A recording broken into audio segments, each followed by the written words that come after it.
تازه خبر پنشیر ولید کې ډلهیز قبر موندل شوی دی. د مقاومت جبهې په دې اړه څه ویلي دي، پنشیر کې څه روان دي، جزئیات په ویډیو کې را سره وګورئ او چینل سبسکرایب کړئ. السلام علیکم لیدونکو، ستړي مشئ. د مقاومت جبهه وایي په پنشیر کې زموږ د ځواکونو ډلهیز قبر موندل شوی دی.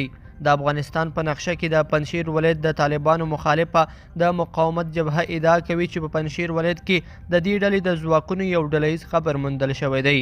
په پنشیر کې د طالبانو د سیمه ییزو استخباراتو مشر مولوي میراغا ازادي راډیو ته وویل یوه ډله کسان چې د جګړې په ترڅ کې وژل شوي او د سیمې د خلکو لخوا ښخ شوي وو، اوس یې مړي موندل شوي دي.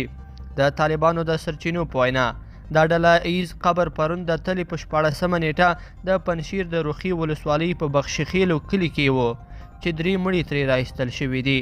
خو د سیمې اوسیدونکي وایي چې په دې کور کې 8 مړي موندل شوي چې ټول د پنشیر ولایت اوسیدونکي دي. دوی ادعا کوي چې د دې کسانو لاسونه له شا څخه تړل شوي وو.